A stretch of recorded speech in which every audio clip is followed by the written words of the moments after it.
पहाड़ों में हम हैं, ये वादियों में हम हैं, ये जन्नतों में हम हैं। आज के दिन हम यहाँ हैं और ये कश्मीर। पहलगाँवे मिनी सुइजारलैंड, सত্যি मिनी সুইজারল্যান্ড। বরফ পড়লে তো অসাধারণ লাগবেই, এখনো এই গ্রাসল্যান্ড অসাধারণ। কাশ্মীরি কাওয়া, তার সাথে প্রথম পরিচয়। আমি দাঁড়িয়ে আছি বেতাব ভ্যালিতে, পহেলগামের বেতাব ভ্যালি।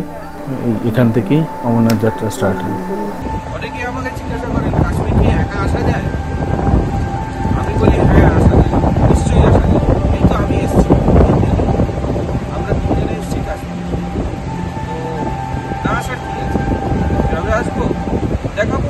যাদের এখনও কোনো কারণে আমার কলকাতা থেকে দিল্লি আর দিল্লি থেকে কাটরা আর কাটরা থেকে দুটো বড় বড় টানেল, বানিহাল টানেল আর চেনানি টানেল পার হয়ে পহেলগাঁও পৌঁছানোর ভিডিও এখনও দেখা হয়নি, তাদের জন্য উপরে আই বাটন আর নিচে ডেসক্রিপশন বক্সের লিঙ্ক দেওয়া রইল, প্লিজ দেখে নেবেন, তাহলে কন্টিনিউটিটা বুঝতে সুবিধা হবে। তাহলে আর দেরি না করে শুরু করা যাক আজকের পহেলগামের গল্প। Good morning. আজকে 13ই অক্টোবর 2024। আমি বসে আছি লিডার নদীর পাড়ে, পহেলগামে লিডার নদীর পাড়ে। এখন টেম্পারেচার 10 ডিগ্রির মতন, বেশ ঠান্ডা আর বরফ গলা জলে পুষ্ট এই নদীর পাশে বসে আছে। অপূর্ব অপূর্ব লাগছে, এর থেকে ভালো আর কি হতে পারে। ঠিক উল্টো দিকেই আমার হোটেল সন্তুর প্যালেস। কালকে রাতেই এখানে পৌঁছেছি আর আজকে সকালে এই দৃশ্য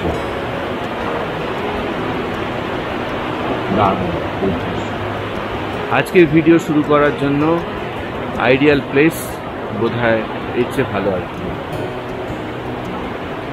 আজকে সকালবেলা দুটো ভ্যালিতে যাব, দুনো ভ্যালি আর যেটাকে মিনি সুইজারল্যান্ড বলে, কিন্তু এগুলো গাড়ি করে যাওয়া যায় না, এগুলো ঘোড়ায় করে যেতে হয়। আর আফটার লাঞ্চ যাব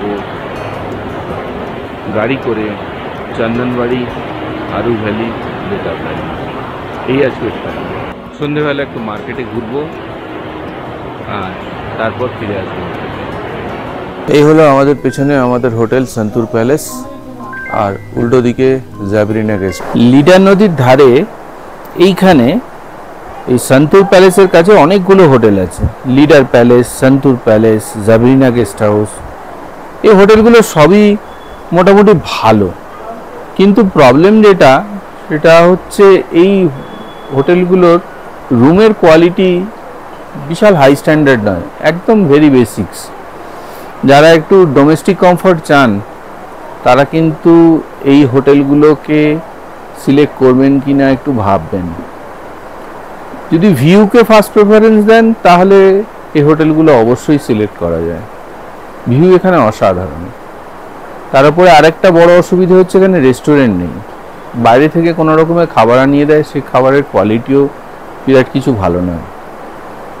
এই অসুবিধাগুলো কিন্তু আছে এখানে থেকে, আমি সেটা বুঝলাম। এর পিছনে কিন্তু লিডার প্যালেস থেকে আরম্ভ করে আরও অনেকগুলো হোটেল রয়েছে।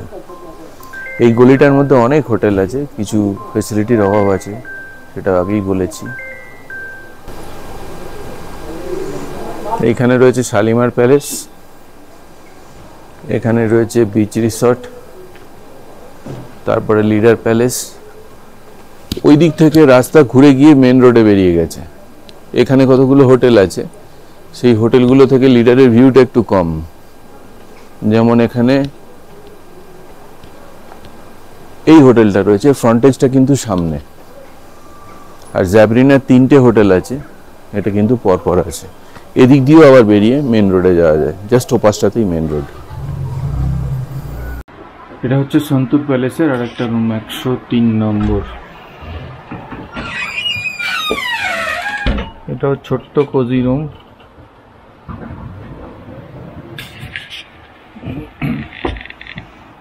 কিন্তু এই জানলাটা দিয়ে লিডার নদীকে বিছানায় শুয়ে শুয়ে দেখা যায়।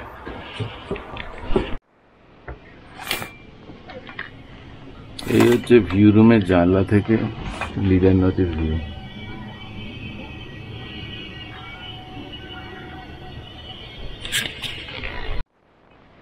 আর এই হচ্ছে আরেকটা জানলা থেকে ভিউ।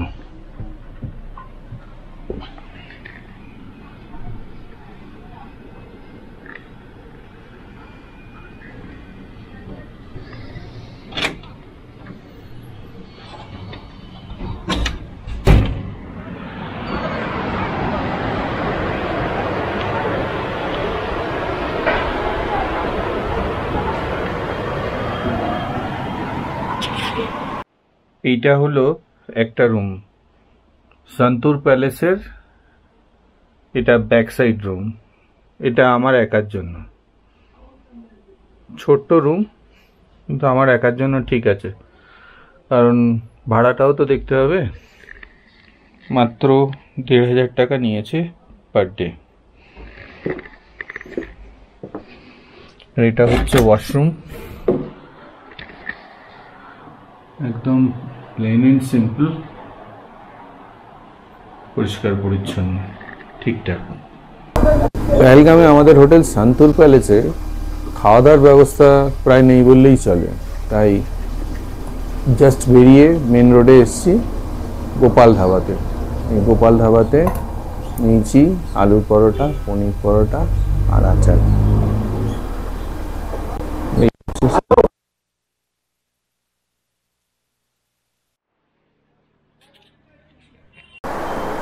এখন ঘড়িতে 11টা। এই গড়িমসি করতে করতে এবার বেরোচ্ছি হর্স রাইডের জন্য। দেখব দুনো ভ্যালি, মিনি সুইজারল্যান্ড বা বাইশারন ভ্যালি। চলুন যাই, দেখাই।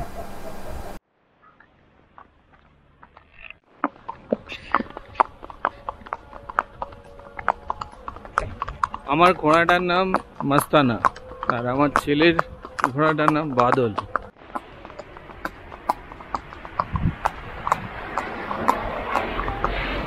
আবার হর্স রাইড 2021-এর পর আবার। এখন মেন রাস্তা দিয়ে চলছিল, এবার আস্তে আস্তে লেফট টার্ন নিল। যারা এখনো আমার চ্যানেলে নতুন তারা প্লিজ চ্যানেলটা সাবস্ক্রাইব করে উৎসাহ বাড়াতে ভুলবেন না। পুরো পথটা আমরা ঘোড়ায় গিয়েছিলাম, কিন্তু এটা পায়ে হেঁটেও যাওয়া যায়। রাস্তা কোথাও যেমন খুবই খাড়াই, খুবই দুর্গম, আবার কোথাও কিন্তু রাস্তা একদম স্মুথ।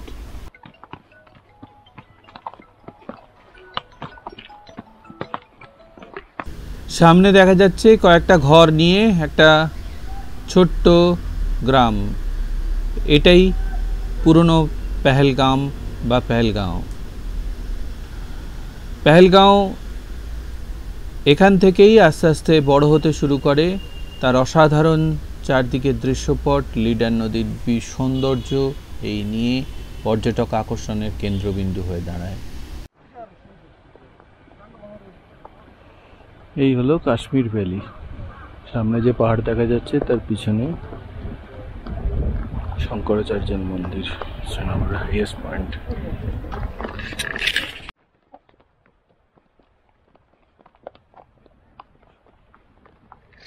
কাশ্মীরের মহারাজা হরি সিং এখানে শিকার করতে আসতেন।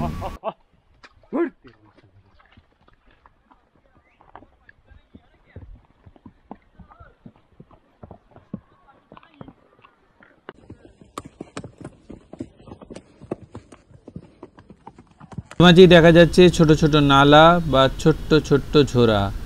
এখানে ঘোড়ারা জলপানের বিরতির জন্য দাঁড়িয়ে যাচ্ছে, যেমন এখন হয়েছে। ঘোড়ারা নিজেই এখানে জলপানের বিরতি নিয়ে নিচ্ছে। জলপানের বিরতির পর আবার পথ চলা শুরু, প্রায় এসে গেছি।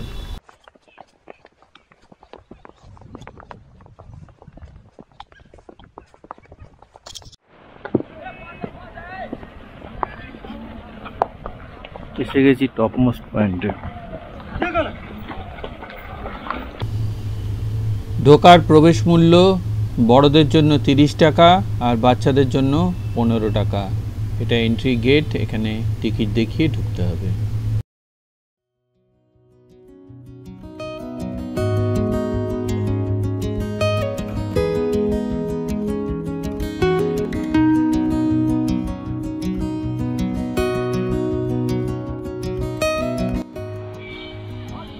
একটা উঁচু জায়গা রয়েছে, এই জায়গাটা থেকে নিচের ভ্যালিটাকে দারুণ লাগছে, অপূর্ব।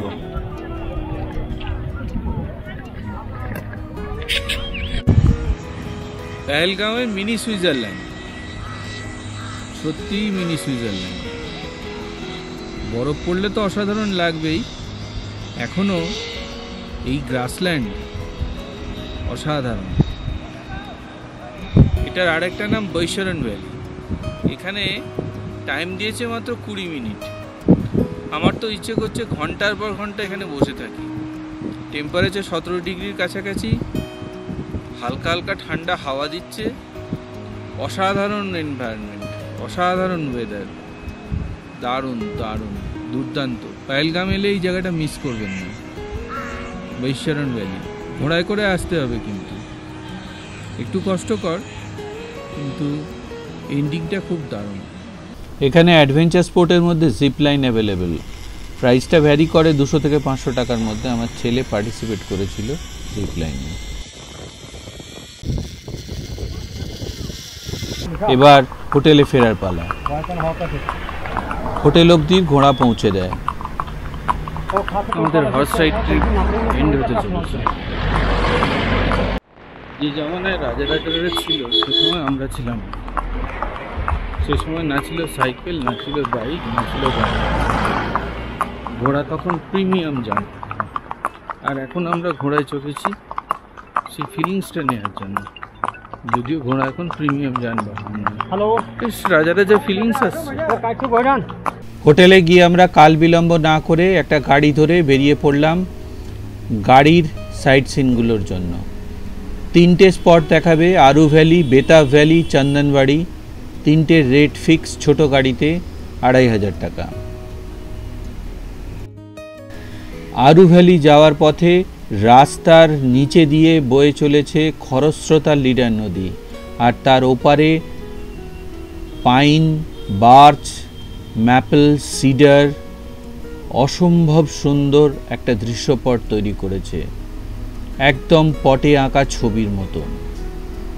দেখুন, প্রায় এসে গেছি আরু ভ্যালি। বাঁদিকে পার্কিং, গাড়ি রেখে সামান্য একটু হেঁটে ভ্যালিতে পৌঁছতে হবে। তবে পেটে ছুঁচোয় ডন দিচ্ছে, আগে লাঞ্চ করব, তারপরে ভ্যালি দেখব। দানা পানি, কাশ্মীরের বিখ্যাত রেস্টুরেন্ট। শ্রীনগরে এদের মেন ব্রাঞ্চ রয়েছে। সকালে হর্স রাইড করে এসে খিদে পেয়েছে প্রচণ্ড। এখানে দানা পানি বলে একটা ভালো রেস্টুরেন্ট আছে, সেখানে এসছি লাঞ্চ করতে। একটা রাজমা চাওয়াল, একটা ছানা বাটারা আর একটা ম্যাগি অর্ডার দিয়েছি। এগুলো এখানে তাড়াতাড়ি পাওয়া যাবে, 1 ঘন্টা ওয়েটিংয়ের মধ্যে সমস্ত কিছু কমপ্লিট করে নিতে হবে। ভিতরে একটা পার্ক আছে দেখলাম, তার আলাদা এন্ট্রি ফি আছে। ঢোকার সময় 50 টাকা এন্ট্রি ফি নিয়েছে 3 জনের। রাজমা চাওয়াল মিক্স করে দিয়েছে, আলাদা আলাদা করে দেয়নি রাজমা চাওয়াল। এই হলো চানা বাটোরা। কি চানাটা একটু ঘোরায় দিই, সঙ্গে স্যালাড দিয়েছে।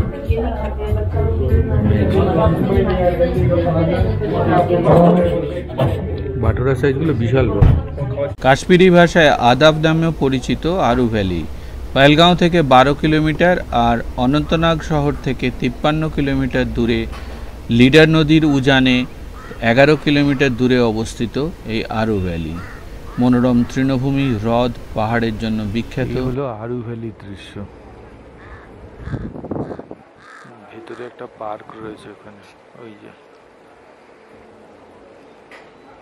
আলাদা করে টিকিট কাটতে হবে।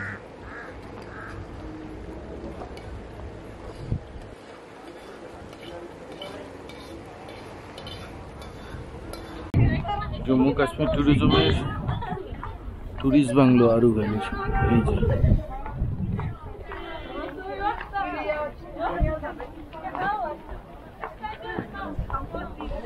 আপনারা এখানে যদি থাকেন তাহলে কিন্তু সিন্ডিকেটের গাড়ি নেওয়ার দরকার হবে না, আপনার গাড়ি ডাইরেক্ট চলে আসবে। আরু ভ্যালি দেখা শেষ করে আবার যাত্রা শুরু।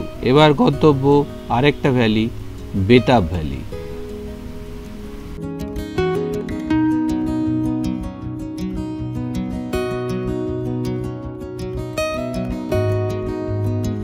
পাখির চোখে বেতাব ভ্যালি। ভ্যালির মধ্যে দিয়ে দুভাগে বিভক্ত হয়ে বয়ে গেছে লিডার নদী, আর ভ্যালির সৌন্দর্য বাড়িয়েছে অপরিসীম। নিচে দেখা যাচ্ছে বেতাব ভ্যালির পার্কিং স্লট। গাড়ির পরিমাণ থেকেই এটা সহজেই অনুমেয় যে এই বেতাব ভ্যালি পর্যটকদের কাছে কতটা জনপ্রিয়। বেতাব ভ্যালি, 3 জনের টিকিট 300 টাকা, 100 টাকা পার হেড। আমি দাঁড়িয়ে আছি বেতাব ভ্যালিতে, পহেলগামের বেতাব ভ্যালি। এই হচ্ছে পিছনের সিন, আর এদিক দিয়ে বয়ে গেছে লিডার নদী। বেতাব ভ্যালির মাঝখান দিয়ে বয়ে যাওয়া লিডার নদীর জলের রংটা দেখুন, প্রায় এমারেল্ড কালার। এইভাবে লোকে বেতাব ভ্যালিতে পয়সা দিয়ে ছবি তোলাচ্ছে, রিল বানাচ্ছে, ভাবা যায়? এই বেতাব ভ্যালিতে কিছুদিন আগে, মাত্র 1 মাসের মধ্যে একটা অ্যাক্সিডেন্ট হয়েছিল। এক ভদ্রলোক, 5 বয়সী ভদ্রলোক ঘোড়া থেকে পড়ে মারা গেছিল।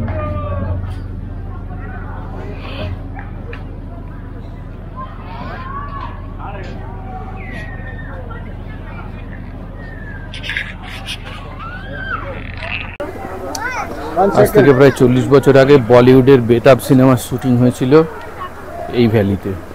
তখন থেকে নাম পরিবর্তন হয়ে নাম হয়ে গেছে বেতাব ভ্যালি। বেতাব সিনেমার শুটিংয়ের আগে এই ভ্যালির নাম ছিল হাজান ভ্যালি।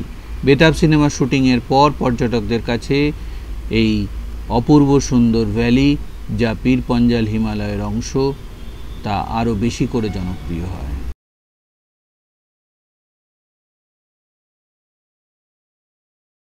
বেলায় পড়ন্ত সূর্যের আলোয় মোহময় স্বপ্নময় বেতাব ভ্যালি। প্রথম পরিচয় কাশ্মীরি কাওয়ার সাথে। জাফরান আর ড্রাই ফ্রুটস দিয়ে তৈরি কাশ্মীরি কাওয়া প্রতি কাপ 40 টাকা। সূর্যের আলো এখন পাহাড়ের মাথায়, মানে দিন শেষ হয়ে আসছে, আর আমরা ঢুকছি চন্দনবাড়ি। বাঁদিকে বেস ক্যাম্পের জায়গাগুলো দেখা যাচ্ছে। এখানেই অমরনাথ যাত্রার সময় তাঁবু পড়ে, আর 1 মাসের মধ্যেই চন্দনবাড়িতে বরফ পড়তে শুরু করবে। অমরনাথ যাত্রা ছাড়াও চন্দনবাড়ি স্নো ব্রিজের জন্য বিখ্যাত, বরফ জমে তৈরি হওয়া বরফের ব্রিজ। আমার পেছনে অমরনাথ যাত্রার রুট, এখান থেকেই অমরনাথ যাত্রা স্টার্ট হয়। অমরনাথ যাত্রার বেস ক্যাম্প রয়েছে চন্দনবাড়িতে, এটা চন্দনবাড়ি। পহেলগাঁও থেকে অমরনাথের পবিত্র গুহা যাওয়ার মানচিত্র। সামনের বন্ধ থাকা গেটের মধ্যে দিয়েই পদযাত্রা শুরু হয়। ঠিক এইখান থেকে অমরনাথের গুহা হচ্ছে 32 কিলোমিটার, আর শেষনাগ 12 কিলোমিটার। চন্দনবাড়িতে প্রকৃতি যেন তার অপার সৌন্দর্যের ডালি নিয়ে বসে আছে। প্রকৃতি নিখুঁতভাবে নিজেকে সাজিয়েছে। দেখুন, চন্দনবাড়ি থেকে অমরনাথের পথে শেষনাগ লেক থেকে আগত বরফ গলা জল লিডার নদীর সঙ্গে মিশে লিডার নদীকে আরও পুষ্ট করেছে। সেদিন রাত্রে ডিনারে চন্দনবাড়ি রোডে পরিচয় হলো 2 বিখ্যাত কাশ্মীরি ডিশের। রুটি দিয়ে এনজয় করলাম গুস্তাবা আর শিক কাবাব। আগামী পর্বে দেখুন পহেলগাঁও থেকে আখরোট গাছকে পাশে রেখে এগিয়ে চলা গুলমার্গের দিকে। 800 থেকে 900 শতাব্দীতে তৈরি সূর্য মন্দির, মার্তান্ড টেম্পল। 1500 শতাব্দীতে মুসলিম শাসক দ্বারা ধ্বংসপ্রাপ্ত অবন্তিপুরার হিন্দু মন্দির, বর্তমানে আর্কিওলজিক্যাল সার্ভে অফ ইন্ডিয়ার আন্ডারে। পাম্পোরে 5 কিলোমিটার এরিয়া জুড়ে জাফরানের চাষ। আসল জাফরান চেনার গাইডলাইন। এখন 6 লাখ টাকা কেজি। কে স্যার? গুলমার্গে আমাদের জেকেডিডিসির হোটেল।